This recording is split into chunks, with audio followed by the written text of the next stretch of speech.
ನಾವು ಇವತ್ತು ಪ್ರಾಣಿ ಜರಿ ಇದಕ್ಕೆ 30 ರೂಪಾಯಿ ಎಷ್ಟೆಷ್ಟೋ ಶುಲ್ಕನ ನಿಗದಿ ಮಾಡಿದಾರಂತೆ. ಇದಕ್ಕೆ ನಾವು ಧಿಕ್ಕಾರವನ್ನು ಕೊಡ್ತೀವಿ. ಇದು ಯಾವುದು ಶುಲ್ಕನೂ ನಮಗೆ ಅಗತ್ಯ ಇಲ್ಲ. ಇದರ ಮೊದಲು ಬಂಡಾಜೆ ಫಾಲ್ಸಿಗೆ ಟಿಕೆಟ್ ಮಾಡಿದ್ದಾರೆ. ಅಲ್ಲಿಗೆ 305 ರೂಪಾಯಿ ಟಿಕೆಟ್ ಇದೆ ಆನ್ಲೈನು. ಆ ಟಿಕೆಟನ್ನು ಇವರು ವಸೂಲಿ ಮಾಡ್ತಾರೆ. ಆದರೆ ಸ್ಥಳೀಯರಿಗೆ ಯಾವುದೇ ಆದ್ಯತೆ ಇಲ್ಲ. ಸ್ಥಳೀಯರನ್ನೆಲ್ಲ ಬಿಟ್ಟು ಅವ್ರನ್ನ ಹಳೆ ಗೈಡ್ಗಳನ್ನ ಸ್ಥಳೀಯರನ್ನ ಕಳ್ಳರು ಅಂತೇಳಿ ಅವ್ರ ಇಲಾಖೆಯಿಂದ ಅವ್ರನ್ನ ಕಳ್ಳರು ಅಂತ ಮೆನ್ಷನ್ ಮಾಡಿಕೊಂಡು ಈಗ ಬೇರೆಯವ್ರನ್ನ ತಗೊಂಡು ಇವರು ಈಗ ಮತ್ತೆ ದಂಧೆ ಸ್ಟಾರ್ಟ್ ಮಾಡಿದ್ದಾರೆ. ದಂಧೆ ಸ್ಟಾರ್ಟ್ ಮಾಡಿದ್ದಾರೆ.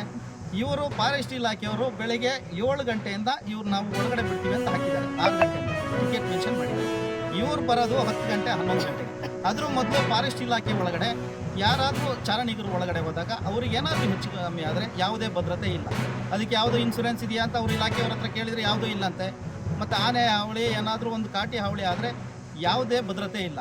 ಇವರು 11 ಗಂಟೆ ತನಕ ಇಲ್ಲಿರೋ ಸ್ಟಾಫ್ಗಳು 10 ಜನ ಇದ್ದಾರೆ. 10 ಜನನೂ ಇಲ್ಲೇ ಇರ್ತಾರೆ. ಯಾರು ಒಳಗಡೆ ಹೋಗಲ್ಲ ತಿಂಡಿ ಆಗಲ್ಲ. ಆಮೇಲೆ ಮೇಲ್ಗಡೆ ಹೋಗ್ಕೊಂಡು ಕೋಟೆಗೆ ಹೋದವರಿಗೆ ಕೈಲಿ 100 ರೂಪಾಯಿ ಕೊಡಿ, ಕೋಟೆಗೆ ಹೋದವ್ರು ಬಂಡಾಜೆಗೆ ಹೋಗಬೇಡಿ ಅಂತ ಅಲ್ಲಿ ಬೇರೆ ವಸೂಲಿ ಮಾಡ್ತಾರೆ. ಮತ್ತು ಇಲ್ಲಿಂದ ಹೋಗಿರೋ ಕಸನ ಇವರು 10 ಜನ ಸ್ಟಾಫ್ ಇದ್ರು ಯಾವುದೇ ಒಂದು ಕಸನ ಇವರು ವಾಪಸ್ ತೊಗೊಂಬಂದಿಲ್ಲ, ಎತ್ತಿಲ್ಲ. ಎಲ್ಲ ಕಸನೂ ನೀವು ಬೇಕಾದ್ರೆ ಮೀಡಿಯಾದವರೇ ಬನ್ನಿ, ನಿಮ್ಮ ಮುಖಾಂತರ ನಾವು ತೋರಿಸ್ತೀವಿ. ನಮ್ಮ ಹತ್ರನೂ ಫೋಟೋಸ್ ಇದೆ, ವೀಡಿಯೋಸ್ ಇದೆ, ಅದನ್ನು ನಿಮಗೆ ನಾವು ಕಳಿಸ್ಕೊಡ್ತೀವಿ.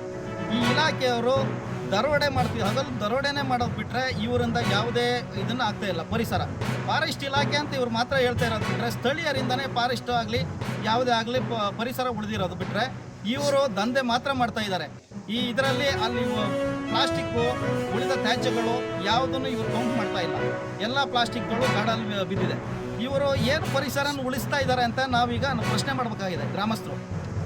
ಗ್ರಾಮಸ್ಥರು ಮುಖಾಂತರನೇ ನೀವು ಬನ್ನಿ, ಬೇಕಾದರೆ ಈಗ ನಾವೇ ತೋರಿಸ್ತೀವಿ ನಿಮಗೆ.